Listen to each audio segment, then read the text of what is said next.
Welcome to This Week in Real Estate with Jonathan Harmon and Bryan, Nale, your local experts on all things real estate in Middle Tennessee. Listen in as they discuss the current state of the market, the latest trends, and have a little fun while doing it. We do want to say the opinions voiced on this podcast are for general information only and not intended to provide specific advice or recommendations for any individuals. Oh yeah, we're back, baby. Another week of This Week in Real Estate with Jonathan Harmon and Bryan, Nale. Look at the chops on this guy. Man, that is swagtastic. But this is This Week in Real Estate where we're putting the ass in assessed value. I don't even know what that means. I like it. But we're here. It's assessed value. Not assessed value. Tomato, bro. A little fun. Yeah, baby got back. Look at the chops. My goodness. All right. So I'm going out of town tomorrow. Me and the oldest, the 17-year-old, are headed to Minneapolis for I'm stuck here for a 2-day Metallica concert. Oh man, that's applicable. And so Lacey does not really approve of creative facial hair. And this morning she surprised the crap out of me. I was shaving and she goes, "You know, you're going to be out of town for 4 days and I won't have to look at you. So if you want to do something kind of fun and crazy with your facial hair," I was like, "Say no more." Say no more. I've been waiting for this moment. Do the audience a favor. Take your headphones off so they can really see the full effect. Shall I say nothing else? Oh my God. Oh snap. I didn't even see the sideburn. Yep. So she said, "I feel like I just gave you a present." I was like, "Oh, babe, you definitely did." I have no idea. I've been You waiting have on no this idea. moment my whole life. Yeah. So anyway, it's going to be fun, man. Pantera opens one night. Five Finger Death Punch opens another night. Oh, there's some rockers. It's going to be great. Jonas was like, "Dad, do I need to wear?" I said, "Don't just take flip flops," because he likes wearing flip flops. He goes, "I probably ought to wear some boots, huh?" I was like, "Yeah, because it's general admission floor, so there's no seats." Yeah, you don't wear flip flops. Yeah. I don't need like some to wear clothes, flip flops too. to sporting events, concerts. It's gross. Anyway, It's really but gross. yeah, for that, Yeah. I said, He's "You're coming out gonna with- get stepped on." he's coming out barefoot if he wears flip flops. Yeah, no doubt. So I played in a band in college, and we were traveling musicians, touring musicians, because for spring break one year we took all of our stuff to Myrtle Beach, and we found a bar that let us play. Nice. That made us instantly traveling, touring musicians. Yeah, you were on tour. Yeah, we were on tour. definitely Yeah. on tour. So we're playing at this bar in Garden City, South Carolina, and there's just we cover Pink Floyd, we cover a little bit of Nirvana, we cover Dave Matthews, Fish. We have a lot of our own original stuff. We're just a kind of a jam band that throws in a little bit of alternative. And there's one guy in the crowd that kept going, "Pantera, play some Pantera." And all you really would have needed to do is hit your pedal and just go. Yeah. There you go. At the end of the show, he kept to us and he was like, "Man, that was dap," and that was the first time I ever heard that word. Dap. was Dap. Dap. Oh. Yeah, like way before anybody else was using it. I don't know Dap. Do you know Dap? I mean, I know giving daps. Yeah. But yeah. I've never heard that I've term. never said- I'm not yeah. very hip, I guess. The phrase has evolved. That's hilarious. Facial hair is raising your score. Oh, so I'm Dap. Yeah, you got Dapper? Is Dap. it the same thing? No, it's not. Okay. It's similar, but I don't think it's the same. Let's get into some All right, headlines. let's get rolling. I got a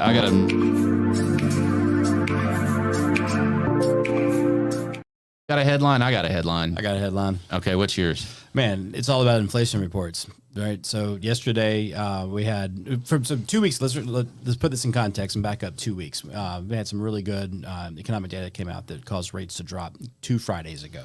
Really good, meaning really bad. Bad information for the economy, which indicates Good information for inflation rates. is coming back, right? And inflation's on its way down, so mortgage rates fell off the table, and all the headlines the whole next week were mortgage rates are at 1 year lows, and it was great news, and I had a lot of conversations with people last week about that, which is great, right? But what happened the next week was that we kind of went into correction mode. So for most of last week, rates they were flat, maybe up a little bit. The falling had stopped, right? So if you're thinking like there's a Band-Aid on the falling rates, the rates were they stabilized and then inched up a little bit. But this week we had 2 big market movers, and I think that's why we had this correction last week, because the market there wasn't a lot of volatility. It was not a lot of movement. So CPI and PPI, right? Everybody was waiting on CPI and PPI this week. So yesterday PPI came in and it was marvelous. It was lovely. It was a beautiful report. It was. In other words, it was bad. Well, in other words, producers, it didn't cost them as much to make goods that we buy. So if it doesn't cost them as much to make goods, then in theory they're either going to be able to pass some savings on to consumers, and through a capitalistic market with competition, that's what you would expect to have happen, or they could garner more profits for themselves. Today's consumer price index was pretty flat, and one of the things that's making it kind of not great news for mortgage rates is that shelter costs actually went up a little bit. So what we're seeing today is where we thought that it was a strong likelihood that CPI would come in and miss expectations, which would have been like if it was lower than expectations, it would have made mortgage rates really respond in a way that would be great for home buyers or anybody that's in a hurry to refinance. But that didn't happen. But how much of that shelter cost is associated to rentals as well? I don't know the percentage, but it includes rentals. It includes home values and purchase prices and interest rates and everything. So it's not just interest rates, and I forgot what I was going to say on the CPI. So when I say that it's bad news for the economy, good news for the interest rates, take that a step further. And so the bad news part for the economy is if we start seeing prices falling off, and we see that cutting into profit margins, then that translates typically into job layoffs. Right. So someone's going to lose a job. In order, and we've said this for months now, in order for rates to come down, people are going to have to lose jobs. We'd have to have some pain. So I just refreshed the report, and bonds are actually doing their thing right now, and mortgage rates are looking like there may be some repricing this afternoon to lower rates. So when the market opened, we probably opened here, and if the market continues to do what it's done since the opening bell, we might see an afternoon reprice to some lower rates. We'll see. Okay, well, we'll see. All right, so my headline is August 17th is the deadline, is when all of the stuff from the NAR settlement goes into play. And so, there's been a whole lot of retraining and what does it mean to you and all that kind of stuff in the real estate world. Keller Williams had a class on it yesterday, all of that. And I'll tell you, Bryan, from what I've listened to my broker, Jimmy Burris, talk about and looking over the TAR forms, how they've redone some of that to be compliant, all of that, I'm going to go back to exactly what I said when this settlement first happened. And that is, if you were doing your job right to start with, then this basically doesn't affect you. The only thing that it really affects is how we advertise cooperating commission. Yeah. And what's crazy about that is that the settlement or the lawsuit basically alleged that there was collusion and that it didn't adequately communicate how that part of it works, specifically paying a buyer's agent. And the reality is that the fallout from this, the way that it's going to get fixed, makes it even less transparent. It really does. Isn't that wild? It's worse. It's crazy. Yeah, and so it is my opinion that they would have been better off. It's more transparent to the sellers, right? But way less transparent to buyers. I don't think it's any more transparent to anybody. Okay. And so what they should have done, in my opinion, what would have made more sense is on the MLS, for example, and let's take RealTracs, the MLS that I use. There was a section on there that was buyer broker compensation, and you could put in there whatever number that you were offering to pay a buyer's agent. Okay, 1%, 2%, 2.5%, a flat fee of $2,000, whatever. You could put whatever you wanted in there to offer compensation, but it was hidden from the public. Right, that little field was. I think they would have been better off just making that public to everybody. And then it's completely out in the open. Right. Here's what your buyer's agent's going to make. Now, here's where the transparency broke down. Okay, and it was almost like real estate agents were ashamed to tell their clients their value, right? So what should have always happened, and what always did happen with me, is this: we go over a buyer. You're my buyer, right? We go over a buyer representation agreement. It says you owe me, and I would charge you whatever percentage that I chose to charge you. We're not supposed to talk about what that percentage is, but let's say it's 15%. Let's just go Just a crazy. crazy Yeah, number. I'm a hell of an agent. So 15%, and we write in there 15%. Okay, and you agree that you're willing to pay me 15%. Okay, and then I tell you, a lot of the time, most of the time, even a listing will have advertised compensation to cover this amount. Okay, and let's say that they advertise 2%. Okay, then I would say, well, that means, Bryan, you're on the hook for the other 13%. Okay, or I would say, yeah, whatever they offer, I'm going to take it. But if they don't offer compensation at all, you owe me 15%. I can run my business however I choose to, do whatever you wanna do. as long as me and you are on the same page. Right. So that's what should have happened. But what did happen instead is a whole lot of agents, buyer's agents specifically, would say something to the effect of, hey, don't worry about paying me, the seller pays me. And that's just not true. Right. And because of that, that's why and then the seller wasn't told that when they signed a listing agreement, That 6% or whatever number it was. 10% went half and half or whatever, Yeah. right? However it was split. And so then they hear, oh, well, the seller's paying me, right? And so from that perspective, if you think about this, who is it that if I work for you, you should pay me. Yeah. Right? If the person that we're competing against pays me, that automatically becomes a conflict of interest. But that's not really what happened. So what really happened mechanically within the contract, and what is now codified and hammered into people, and they should have been saying this the whole time, is that the seller picks up the tab as almost like a closing cost concession on behalf of the buyer. Yeah. Okay. And so the buyer was always responsible to pay that. It's just that the seller paid, and it didn't go directly to the agent anyway. Yeah. There's a whole pass-through Right. situation there. So, but because we were too, I don't even know, lazy, embarrassed, I'm not sure what the word is, Right. to say it that way, to say, you owe me this money. Yeah. However, a lot of times we can get the seller to give you a credit to cover this fee. So from close proximity to the business, like I consider myself in the real estate industry. I'm not Sure. a real estate agent. Right. I'm a mortgage loan officer. But from close proximity to the business, what I'm wondering is, okay, I understand the forms are changing. I understand the conversations are changing. What's the reality of the change? Nothing. How are sellers going to respond to this? So I think it depends on how you deliver the value proposition, right? So I'm still telling my sellers, I'm going to charge X and I'm going to offer Y as compensation to a buyer's agent, because I believe that that's the right way to do it. Now, I'm sure I'm going to have some sellers say, oh, well, you don't have to do that anymore. We don't have to pay that. And they're right. They've never had to pay that. So that's my biggest question as we wrap up this year. Like the market mover, like let's go to market movers. The market mover to me is, how are sellers going to take this news, and are they going to act on it to where they say, you know what, we're not going to offer 3% or And whatever that's that fine. number might have. That bumps buyers out of the possibility of buying their house. Right. And it's Unless you get into a race to zero and you have agents who are willing to do it for cheaper just Sure. to get a deal closed. And the allegation was that there were buyers agents that wouldn't show houses unless they offered a certain amount of compensation.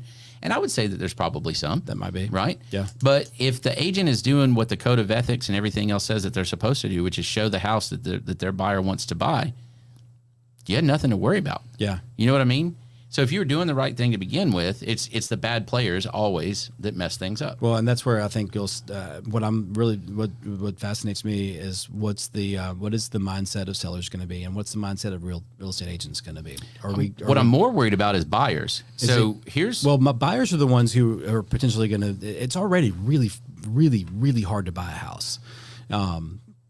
Because you have to have some down payment, you have to have some closing costs. It's been a seller's market for a long time. Here's what I think is going to, forget all of that stuff. What I think is going to have happen is I'm going to sit down with a buyer and I'm going to say, you definitely need a buyer's agent.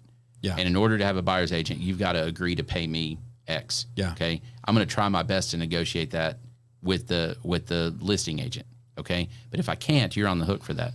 And so what's going to happen is you're going to have some buyers that are going to get freaked out by that. Yeah. And they're going to say, I only have this much money and I've got closing costs, I've got this, I can't afford to pay you.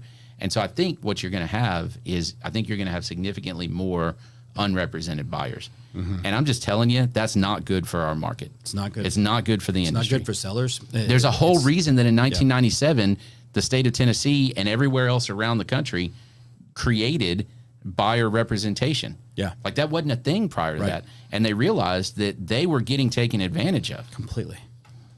And so I think that the unintended consequence is going to be worse than what the perceived problem was. Yeah. But it takes something like that to get somebody's attention and get them to do things the right way. If they'd just been doing it right to begin with. Well, that'll take time for that to unfold. And there'll be a lot of buyers who have something pulled over on them that they don't even know about. They're going to buy a house that's not going to have a proper inspection. They're going to waive an appraisal. They're going to do something just to try to get a house. If it goes back to like right now, it's a little bit of an even market.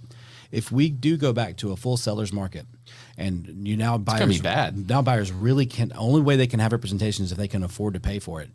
Then there's going to be a lot of mistakes made that are going to cost consumers and homeowners a lot of money, and it's scary to me. So I hope that the status quo will carry through. And I know status quo is not what. The status quo is what got us to the spot we're in. Well, but and I hope that carries through to some extent where sellers do see some value in having a buyer that's represented, because a buyer could get cold feet at any point and just pull out of a contract for a lot of reasons. And they don't understand. And a good buyer's agent can help kind of keep a transaction together when the appraisal comes in low, or when there's an inspection list that's 30 pages long, but only 2 or 3 things on there are really of consequence. And so here I'm going to throw one more out there, and this was another cause for concern, and this is probably where the lawsuit originated, okay, is when you sat down and look at a settlement statement. On the settlement statement, you got a seller side and a buyer side, right? And on the buyer side, you got all the fees that you guys charge, title fees, taxes, whatever, all that's over here. And then on the selling side, you've got where the money comes in and where the money goes out, and you've got taxes, and you've got and then the big chunk is commissions. Well, what it's always shown is both commissions, and they separate them, right? Let's say it's 6%, 3 and 3. They separate them over here, okay? And it looks like it is a seller expense on both sides. What it always should have said, just like closing cost, is it should have had a charge on the buyer side that said buyer's agent commission, whatever it is, and then there's a seller paid concession, just like closing cost, seller paid concession for closing cost, seller paid concession for commission. And that's, if it had just shown that's clear. And it's semantics, I think, too. But it's important semantics. It is. It's important. It's clarity. It is. And I don't know. Here's the thing. If people would have just explained it correctly to begin with, this would have been a non-issue. Yeah. But they didn't. So now they have to. And now it's August 14th, and in 3 days, everything's going to change. I got one question, and then we can move on. If I put my house on the market today, they can say, they can have a buyer's agent compensation list on it. They all go away on the 17th. On the 17th, you have to go back into that listing and take that out. RealTracs is doing it for us. Okay. Yeah, and so here's the other thing. Think about this. Now, you not only, if you have a buyer's agent, that buyer's agent has to call and negotiate commission on every single house that you go look at, so that you're prepared before you walk into that house. So before you go in the house, and to me, that's where I think if I'm trying to sell a house, and this is the whole thing about if it becomes a seller's market. If I'm trying to sell my house, I know I'm going to get a bigger pool of buyers if I'm offering some kind of buyer's agent compensation. If I'm not willing to do that, I'm going to have a smaller pool of buyers, or I'm going to have buyers who are unrepresented. So that's. But in the past, it's been very clear. Yeah. I can look down my list and go, okay, this one pays, this one pays, this one pays, this one pays, this one doesn't. So I can tell my buyer, hey, you remember that thing that we signed? All of these are cool. This one isn't. Right. Now we can still go look at it. I have to call every single one of those. It's a lot more work. Even on the listing side, you're going to be fielding those phone calls. All those calls. So It's actually probably more work for the listing agents than it is for the buyer's agents when you say it that way. I have one more question. Can I, if I'm a listing agent, can I hire somebody to come out and cut the grass in a way so that it's like a baseball field and they can cut like 3% into the grass, and then take a drone and put an aerial photo of the house with the yard, and it's very clear. It says 3% cut into the grass. Maybe. I don't know. That's a good question. That could be a yes, it's real photo in a couple weeks. That's a great segue. I'm gonna put a heart on every single one of my listings and just put a house with a heart. There you go. Yeah. That is a good segue. Let's go to yes, it's real.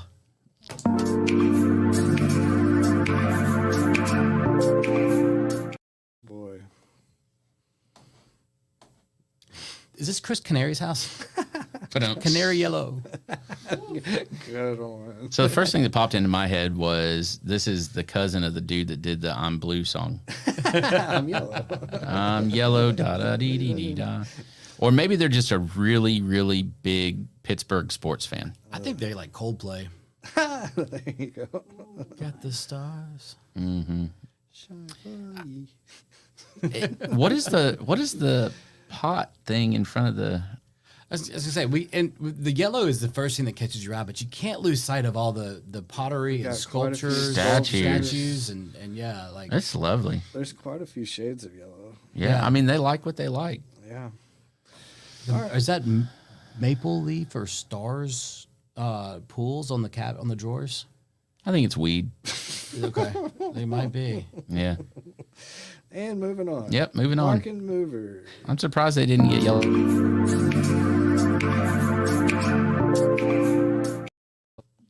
That's amazing. If you have little boys, this could be a blessing though. Just saying, just throwing that out there. If you know, you know. If Yeah, you know, that's a you good point. All right, market movers, what you got, buddy? So I think that to me, the market, we did very little show prep today. The market mover to me was going to be the change that's coming in on August 17th. That's to me the biggest question as we round up the end of this year. Next, and I see that's even a bigger question than what our interest rate's going to do, because I think that's kind of telegraphed that we expect rates to fall through the end of the year. So it'd be. I don't think it's going to be that big of a deal. I'm hopeful that it's not. I hope that it's just like, okay, well, this is the change, and there's extra phone calls realtors have to make, and that's it. I really think that's one of the things that's in RealTracs that does change. I'm going to be asking for my buyer representation agreements up front. Yeah. In the past, I've waited and done it like with the first offer, so that has to change because now you have to say yes, I have one. But I think it's a little bit. You said it, a little bit of semantics. As far as my delivery, it's not different than it already has been. I think you'll see agents get in trouble by doing it wrong. And I hope that it weeds out some folks. But I really just don't think it's going to be that drastic of a difference. I hope not. Maybe I'm cautiously optimistic. Yeah. Did you have any other market mover? No. All right. Well, that was we had a big conversation in headlines, and I think that we're going to give our listeners and our viewers a little bit of their time back. Headlines and face lines. All right, Shiny Penny, let's do it.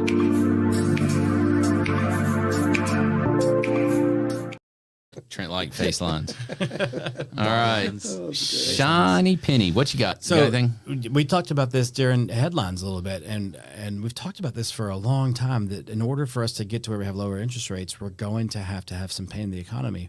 Well, Wells Fargo Investment Advisors released a report that they think it could be like 1995. And in 1995, the Alan Greenspan was the president of the Fed, and they navigated a soft landing. And when they started to lower rates, the next year the economy boomed. There was no recession.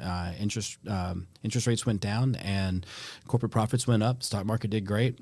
Jobs did well. So that's what a soft landing looks like, and it's been that plan is out there. That you can see the roadmap for how that worked in 1995. This time, inflation stayed high longer, and interest rates were kept high longer. But that's my shiny penny, is that maybe, just maybe, we can come out of this without that pain that we've been saying that we would have to have. Can we pull Alan Greenspan out of retirement to go up? Is he still alive?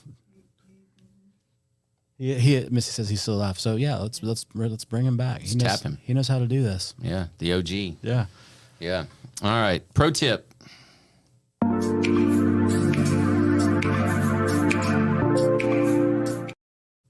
I have a pro tip for you, and it's the simplest one ever. Listen to a good agent. That's it.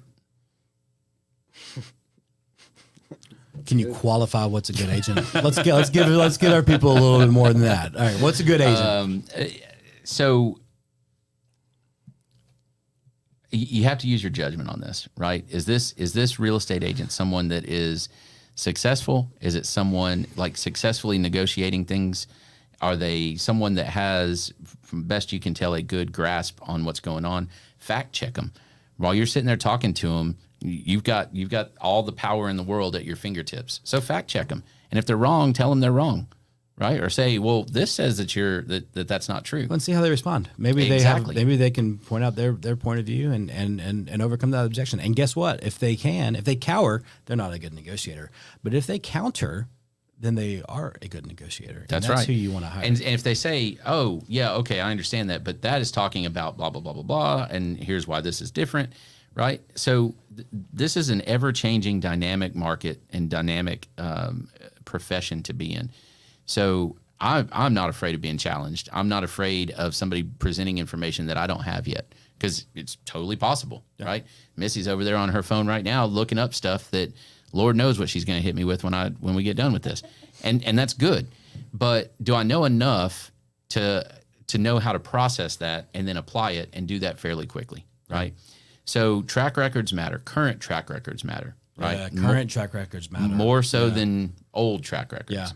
Yeah. But here's the thing. There are brand new agents that can be good too. Absolutely. So are they well supported? Do they have a safety net under them, right? And guys, here's the best thing is sniff them. Do they smell like desperation? Do they have commission breath? Oh my gosh.